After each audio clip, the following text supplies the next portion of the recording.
Hey, Jessica, welcome to Money Bites. Thank you so much for having me, Minky.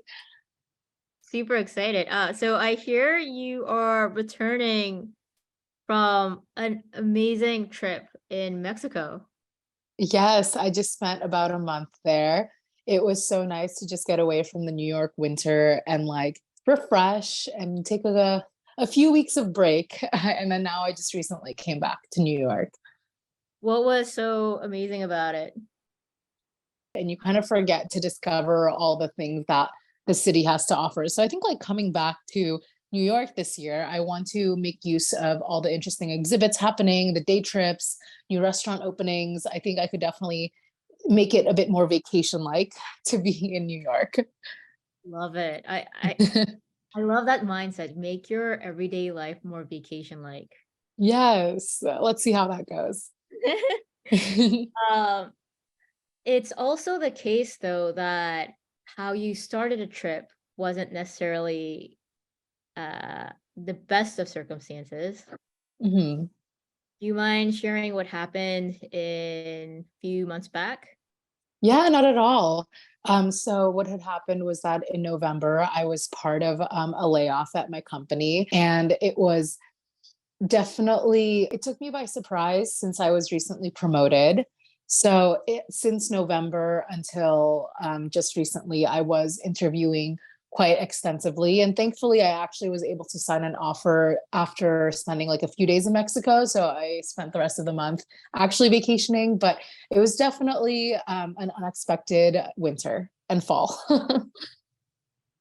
That must have been super shocking, especially after a promotion.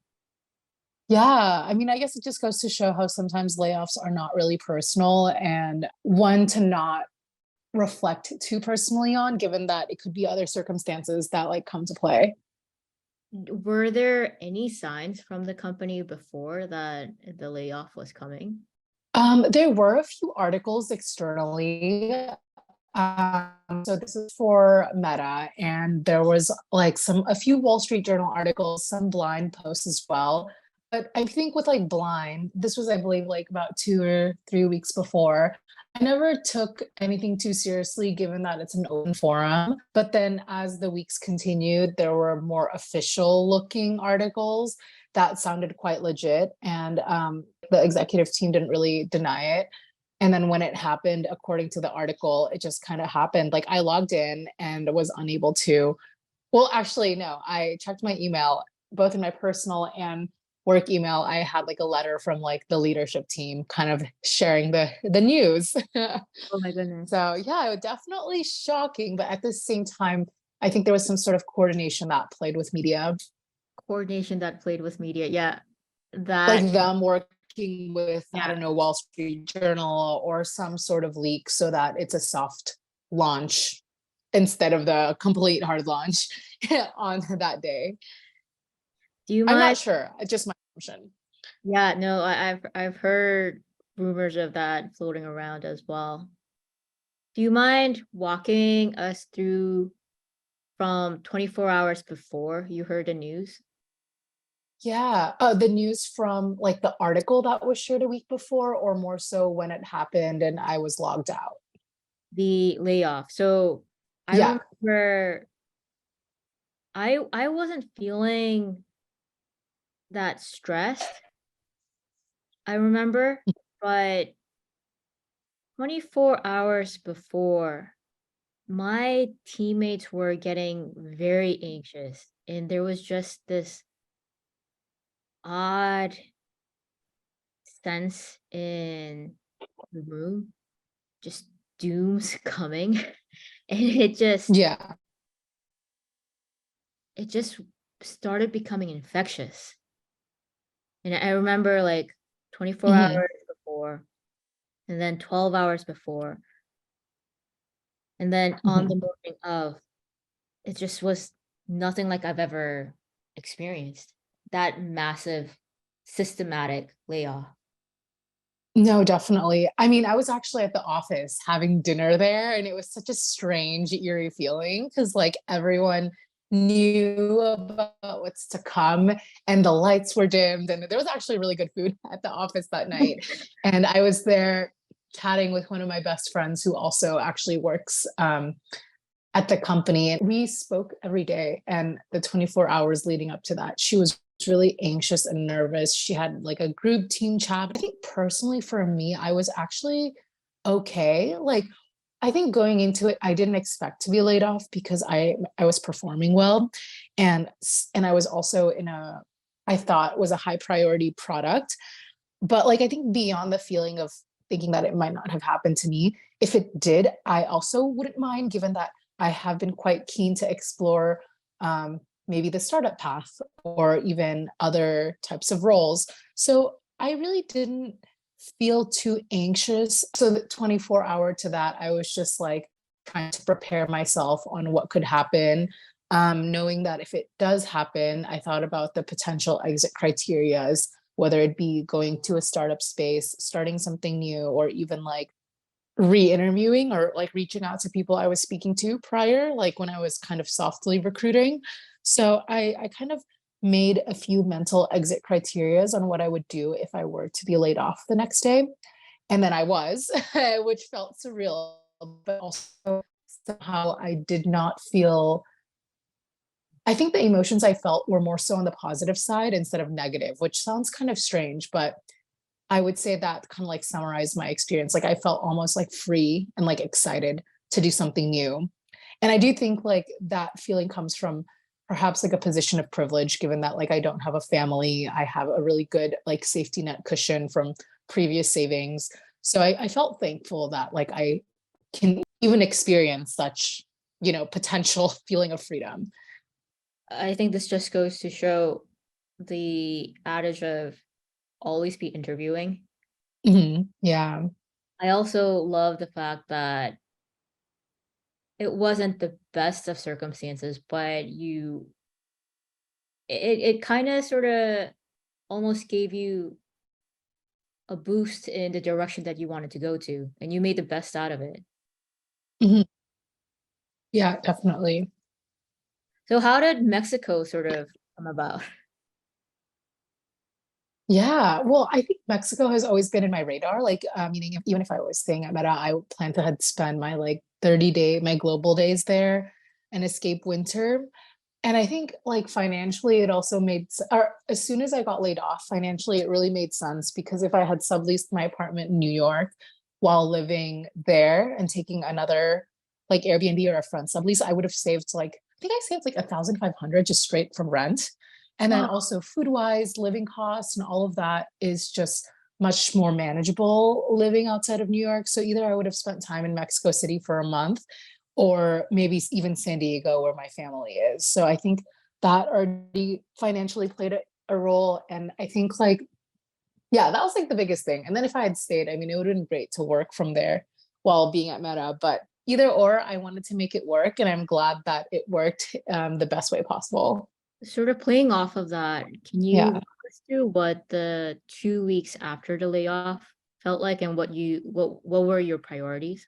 Yes. So after the 2 weeks, I'll like share the answer both in more so like in two ways, how I felt and then what I did. So Mm. starting with the feelings and emotions, it was a roller coaster of emotions, meaning it felt really surreal in that first day. And then I think as I kind of like gathered together who was also impacted, which actually my manager was impacted and like a few other peers that I was really close to, we kind of rallied ourselves together and there was a really strong community, even ones outside of my org. So despite feeling surprised in that first 5 hours, I think soon after, maybe 24 hours later to now, there's a huge like sense of belonging and bonding, and that felt really good. Like it was very clear that like those that were impacted or not impacted was eager to share resources and help each other out. There was a lot of Slack groups, a lot of LinkedIn groups, group messages on text, spreadsheets being put together to have like the alumni of those impacted and what field they're in. It was just like an overwhelming outpouring of resources and almost,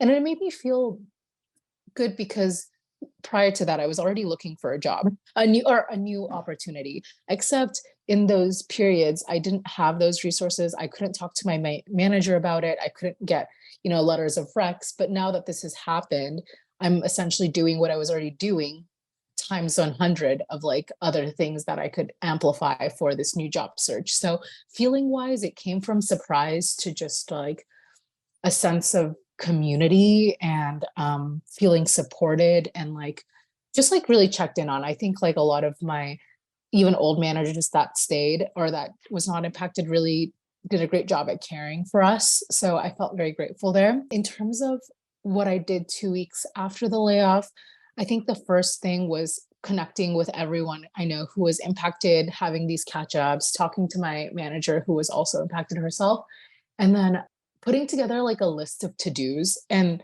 this was actually quite common in that group chat as well. So dates to have for unemployment or like signing the severance package or like what to do to return our stuff or even like how will life look like as we plan out the post work life and what dates should we be mindful of.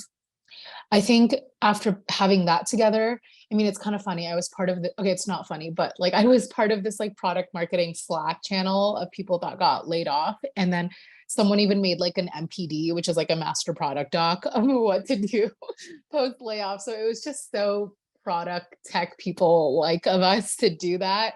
So there was that. And then that was just very incredibly helpful. And after raining down all the logistics, that was when I started to revamp my resume, rebuilt my website, and then applied aggressively. I think to the point where like I think after 4 days of finding out, I started applying to at least like 10 to 15 jobs a day. And then following that, I started getting interviews around week 2 post layoff. Yeah, so that was my approach. I think there's a few other approaches as well where a few people took breaks. They went on vacation for a month and started in January instead of doing so in December. It was just kind of all across the board. But for me, it was a huge priority to find something as soon as I can, just because, like, yeah, I didn't really care too much for the break. I mean, I did get a break eventually, but that was my approach the first few months. So a question here, there is a lot of concerns and talk about how volatile the job market, especially in the tech sector right now, is. Mhm. Did you feel like that, or you were able to relatively find a new position, a better position, more akin to what you were looking for fairly Mhm. fast? Yeah. I I think despite the economic downturn and like how layoffs are really happening, I actually think there's still a decent opportunity. I think the headlines make it more scary than it looks because even for Meta itself, right after the layoffs, I think a month or two later, actually January, yeah, as soon as January hit, there was a huge influx of open product positions from a contractor point of view. So it was clear that they like made a mistake and overfired or over laid off. So like that for one already shows that there's a lot of opportunities in the contractor space, at least for like big tech. I also felt like for startups, many of them were trying to take advantage of all the talents that were available. So like, yes, they are still being sparse in their recruiting, but they want to make do of like what's in the market at the moment. Despite the headlines, I did feel like there were opportunities, and the way I saw it influxed looked like the following. So November, December, not so much, maybe a few. And then January, I think that's just the nature of the quarter. There was a huge influx in hiring. And then especially starting like February-ish as well, it was just there was a lot, like decent amount of opportunities, I'd say. But of course, competition's higher. And I noticed that pay ranges were a little bit lower. Thankfully, the role that I took paid well, but when I was interviewing amongst the others, it kind of felt like it was an employer's market instead of the job seekers market where they were stern on sticking to that level. And I asked, or not level, the range. And when I asked why, they shared it was due to like the economy and how like usually they would have more flexibility, but in this situation, they really don't. So I thought that was a really interesting common pattern. Two follow-up questions here. One is, you already noted that while there is resilient demand, there's also a lot of supply right now. What do you think Mhm, that helped you stand out so that you were able to mhm, land a job relatively quickly? And the second question was, totally makes sense from the company's perspective on economy being one, but if they have the power to do so, them being a bit more strict on the salary offers. Do you think mhm. even in that situation, were you still negotiating? 100%. Oh, okay. Yes. I'll answer the two questions according to the order. So, starting with what made me stand out, I mean, truly, I don't know, but I would like to say that having a website really made me feel confident and was a great form of personalization and also just showcasing a bit of my how I work maybe differently than others. So in this website, I showcased speaking engagements that I've done according to my topic or my field. I also highlighted a lot of, instead of having like projects I've done, because oftentimes it's confidential, I actually wrote a lot of articles that showcase my like theories in product development or product growth or road mapping or even working with like XFN partners. So I think by showcasing like that, I was able to highlight my soft skills and also the thought process on how I'd approach a problem like a rebrand or even something like building the first product marketing function in a startup and what I did and who I partnered with. I think a lot of that really just showcased my experiences on a more on an elaborated level. And that was also really helpful because as I started having about like maybe 9 to 10 articles, every time I would have an interview, and again, the interviews always talked about, oh, tell me, like it would ask about scenarios of how I approach a certain problem in a product marketing capacity. And so, a great way to have these articles is that after I would end these interviews, I'd have a thank you follow up email. And then I would always reference like something we talked about in that call and link my article. And naturally, they would see how that website has a bunch of other articles. It even has my references from previous managers, like literally quotes, also awards I've won and like speaking opportunities that I did. So I think I would like to say that that helped me, but of course, I never really know. And I think every employer looks for something different. Maybe one looks for someone who can build things, one who's looking to just execute. And I think what that website communicated was that, like, as a candidate, I'm willing to perhaps go the extra mile to just showcase how I stand out in a very competitive space. Or did you create the website way before, or was this after the Mm. layoff? I've always had websites like since college because I've always like wanted internships that were way above my means and I never had experiences. So I've Better. always like had websites, but there's always different versions of it. And of course, as I go into different chapters of my career, the positioning and messaging is very different. So right now it's very clear that my target audience is a hiring manager because otherwise I wouldn't have my references, my resume, and all of that. There was like an iteration where I once had like a travel blog. So like the website was more like travel and personal oriented. But yeah, it's the website has come a long way. It has its many personalities according to that chapter of life.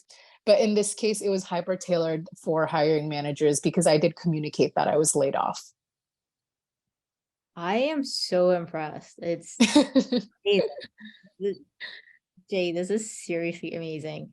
Oh, Um, one last note. Okay, I yeah. guess like to answer your question about like how I got this opportunity despite it, or like, yeah, I got the opportunity and it was almost better than my previous role. So actually for this role specifically, I made a landing page for them. Like that was only accessible to the loop, the entire loop. So it was a personalized landing page that talked a little bit about my experiences in the ad space. I'd say like what helped me stand out was also having that separate landing page where I hyper detailed my experiences in that field specifically and in the product that I was doing or the product I'm entering. It's for augmented reality. And thankfully I had experience doing so in the previous role. So I really shared a bit about how I viewed challenges and opportunities in the industry, how this company compares to other competition.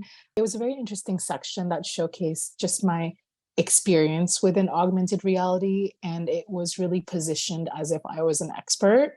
I mean, I guess in a way, like I wouldn't say I'm an expert, but I've had experiences in that. So I'm sure that really helped cement the role. Oh my goodness, I'm seriously girl crushing right now. That Oh is my so gosh. cool. I'll show it to you I later. would love to see it. If I were to do something similar, I wouldn't even know where to start. Yeah. Are you How? kidding me? You have so much to share. I guess you'd have to just think about what you want your audience to be, because when I first made a website, it was a bit sloppy in a sense that like I talked about professional things, I talked about like my personal life, and it just was a little bit all over the place. But in this case, I knew exactly why I needed the website, and it's to get a job, like a new job ASAP. So that really helped tailor it down. You're so cool. Seriously. Oh, Minky. All right. So you get the offer. All employers are playing hardball right now. How, Mhm. well, first off, did you have multiple offers? Yes, I did. So I think I had about two. And as soon as and there were two that I was very happy with. So as soon as that happened, I felt like the rest of the interviews, I kind of just like stopped it in the pipeline. And they were also formal offers as well. So I felt confident in like withdrawing from the other interviews.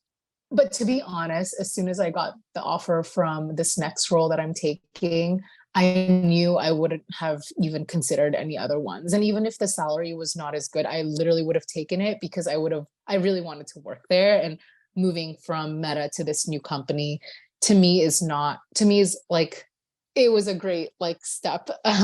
So to answer your question, yes, I had two offers. I still negotiated. So actually, with the company I'm going to next, initially it was like a verbal soft offer, kind of asking about my range and how I feel about next steps, where I am with other candidates.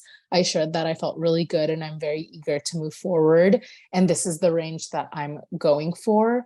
I shared I shared a higher range than I I just shared a higher range because I remember in the job posting, they put the numbers down. And if they could, if they can confidently share that publicly, then that means that this is something that people can achieve in that role. So I used some of the numbers I saw. I mean, not to the high extent as what was on the job posting, but at least higher than what, just on the higher side.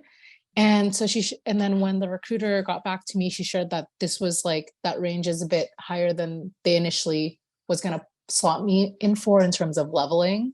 But if I'm open to speaking to another person that was going to be in the interview, or perhaps they can give me a better offer or even put me at a different level. And so I said, yes, why not? And so I had an additional like informal interview just to learn more about my leadership skills, how I've influenced executives, and where I want to go in my career. And thankfully, after that call, she shared with me that like I was able to I'm entering at a different level than the one that they were Oh, initially going to slot me into. totally. Yeah. So I felt just insanely excited and happy. And then when she gave like the number, I was more than happy to take it. I mean, I do think for that level, maybe I think the number is okay. And I was thankful. But yeah, so that's what happened with the first role. And immediately I knew I was going to take it. And then for the second one, I wanted to at least have like a backup or somewhere that I feel comfortable. That one I did negotiate, but it was just so incomparable to the offer that I received that I knew even if they can like bump it up even by 10,000, it wouldn't have matched. So like I shared with them that, this is my second offer. I understand that it's much higher, but what can you increase with what is presented? And they were only able to increase like 5,000. And they understood. I mean, I had a really great time speaking with that team as well. And I followed up with them on LinkedIn and like just thanked them again and wanted to just stay in touch with them Yeah, despite not joining. Yeah. just killing it. Love it. Thank Um, you. so when we say it was an okay offer and you got a higher level and a higher offer, are we talking about total comp? Yes. Well, both base and total comp. Gotcha. And you negotiated on both? Yes, but I was very surprised by what they came back with in terms of like the stock options. If you are creating a customized landing page Yeah. for this team, hell yeah, they should be coming back with a higher offer. Thank you. Thank you. One thing that you mentioned on why you were so excited about this new role was it's a different role from the one you had previously, right? It's a completely different. Yes. Mhm. I guess like there are overlaps, but I would say in Meta, because the teams are larger, it's broken down to like smaller product parts, whereas this one, it's a smaller team. And so I would do the same role as I did at Meta, in addition to other product launches or like go to markets or research and so on. Do you mind sharing your role in the salary range? Like just very generally. Yes, no, I don't mind at all. So the roles that I was interviewing for was for product marketing manager. I was really aiming for senior PMM roles since I've done that prior to Meta as well. And at Meta, I was a program manager in product testing, which really sits within also product marketing as well, as we consult and help PMMs bring new products to market. Amazing. And was there a jump in salary from your meta position to your new Mhm. role? Yes. So I'm not sure if it's like a jump because of like the scope, because obviously for this new role, the scope is much, much wider, or if it's also in addition to the fact that the leveling is different. And I do know that this next company is known for having a higher, competitive salaries. So at Meta, I was making closer to like an early six-figure number. So like 110 to 130-ish, and that's like base without bonus, and the stock options. I think in stock options I got like closer to like 50,000, but I never really consider that like for the stock options. I don't think of it as like a take home. It's more of a nice to have, and I guess everyone has a different view on it. And then for this next role, regardless where I go, I wanted to aim for at least 150 or above. And I think base really, like, to me, is most important because that's what I see as a take home, especially because New York is so expensive. So I was aiming for like 150 or above. And then I guess like for stock options, I didn't have any specifically in mind. For base, not base, for bonus, it's like a nice to have. And then so with the two offers that I got, one of them was a little bit less than that, but didn't really have stock options until you get to a director level. They did have a bonus option though. I think it was 15%. And then for the role that I took, it was a bit above 150. And then I think what surprised me most was the stock options, which was like essentially like over 200,000, and it would vest like in 3 years. And I was like, okay, sure. Like I was just like really surprised. Well, actually, no, I wasn't, because I had friends who were product managers who got like offers for 400,000. So starting was like 200, and then they had like 200 plus in stock and then bonuses. So knowing that that was possible for product managers, like I wanted to see what was possible for product marketing. Like it doesn't match that number. It's not close to that number, but it's definitely higher than like what I would have gotten if I stayed at Meta. There is a lot of study that shows if you just stay at one company for a really long time versus jumping every 2 to 3 years, Yeah. quite a significant difference in the Yeah. ultimate amount that you're able to bring. So yeah, for your career, if salary increase is one of the vectors that you're targeting, um, Mhm. and I'm a firm believer that it should be. Yeah. jumping every few years to not only explore, like you said, bigger scope, new challenges, but also Mhm. to increase compensation totally makes sense. Why do you consider RSUs nice to haves? I try to think of it as like a bonus, meaning like I wouldn't want to base my monthly spendings on what I could potentially get out of my yearly bonus or what my RSUs could be worth. The way I view like the bonus and RSU is that like I can live my life month to month with my base. And then let's say if I perform well or the company performs well, it'll bring me to another direction unexpectedly in terms of like money. RSUs are not like a guaranteed like trajectory or like monetary amount. Why isn't RSUs a guaranteed monetary Well, amount? I guess because like they could be, I mean, they are guaranteed, but eventually be evaluated less, be worth less in a year or two. So I think ideally for me, I don't know if this is the right way of thinking it, but I would hold on to the RSUs for like 5 years, maybe 10 years, and then hopefully grow, have that grow or sell if it does do really poorly. But ideally, I would probably hold on to it. Gotcha. So you're holding on to your RSUs rather than diversifying it into other. Wait, I'm actually curious because I don't know if my approach is right. Like, I'm not like adamant about it. What are your thoughts? And like, how have you seen the best practices of it? I mean, at Meta, I only got about like 50 or 55 for the course of 4 years. And of course, like in the next company is much larger. So I should probably be more careful and vigilant about what I can do to optimize it. But yeah, like, what are your thoughts actually? I think there are pros and cons to both. So the pro Okay. to holding on to your RSU is if you're really, really invested and believe in the future of Mm-hmm. that company and believe there is going to be sustained hockey stick growth, then and Mm-hmm. you're willing to take that bet, then why not go along Mm-hmm. for the ride?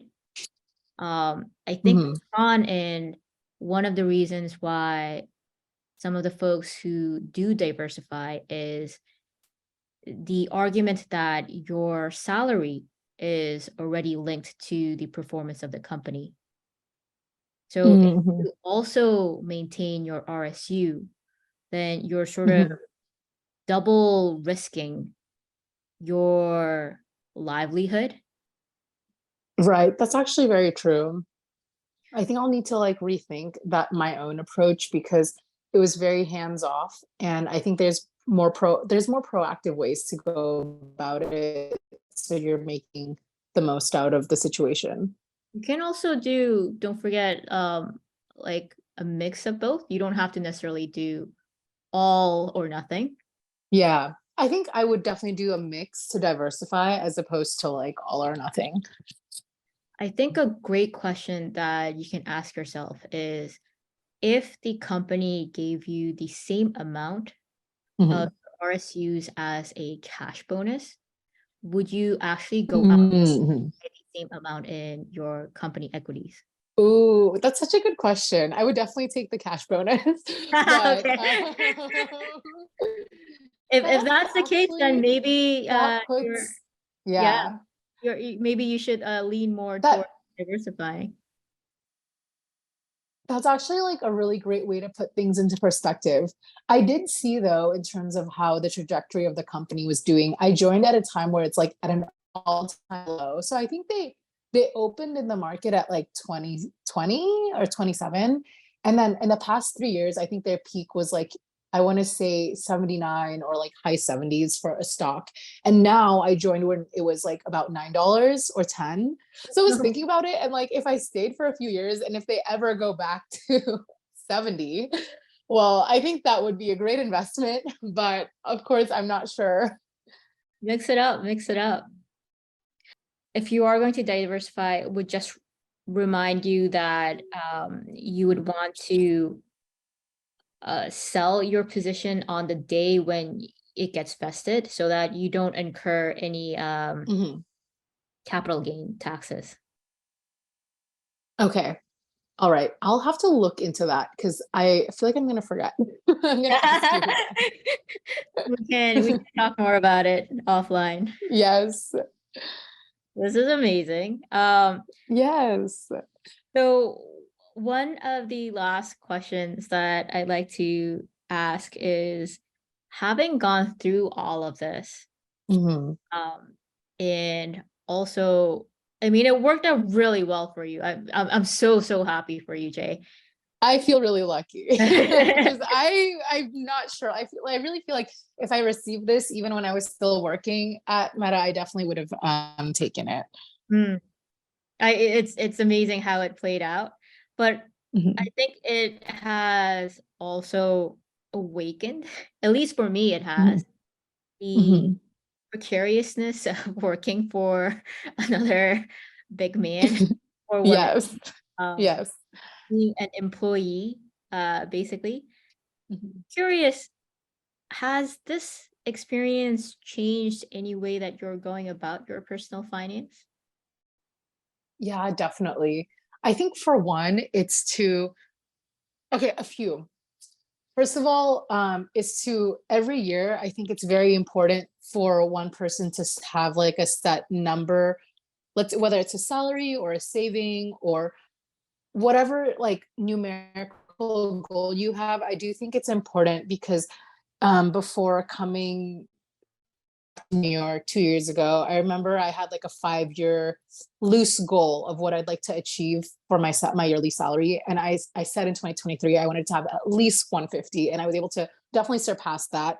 And like, Woohoo! I think that just helped me like going into the job market know what my standards are and why. And after I did a little bit more digging about how much people are paid in the space, I even figured out 150 is not even like it's more on the lower end.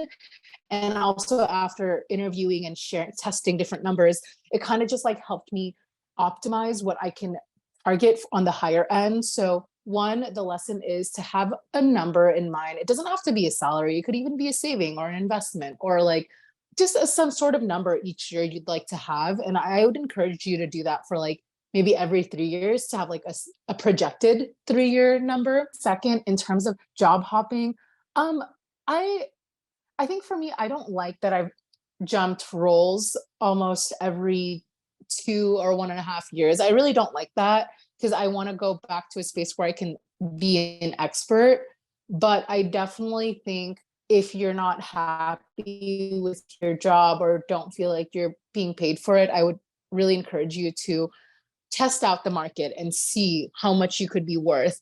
Because like for me, I let's say if I were still working in my old company, I probably wouldn't have like tested as much, meaning I wouldn't have known what my own salary potential was. And so like having done so showed me that like every company has a different number, but continue testing and don't pigeonhole yourself to a number you think you may have because it could be much higher.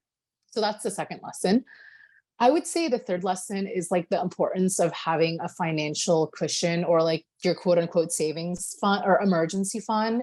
I've been saving my emergency fund since probably like my first job in high school when I was like a math tutor.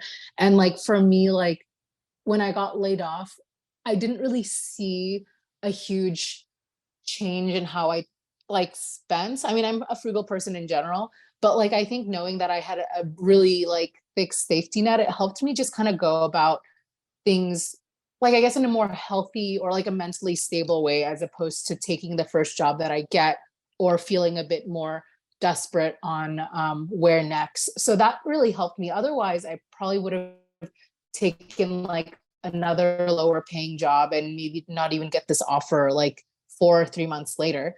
So for those who like think about saving and investments, I think it's really important to just have like a good cushion in case something happens. And that really helped me give like a peace of mind of like what happens after like November and the layoff. Jay, one thing that I'm realizing through all of these discussion is you are a prepared woman. I love it. Yeah, I guess I do plan. I do plan. Yeah. It's also not the case that you have no serendipity or like spur of the moment Yeah. experiences. It's like Yeah. you're so cool, man. I think you're cool. That's how I felt when we went hiking the other time. You'll need to come back hopefully to the city or I'll visit you back out again. That'll be awesome. We're both cool. Let's keep it at that. This was so fun. Yeah, anytime. Thank you. Thank you. Have a good one.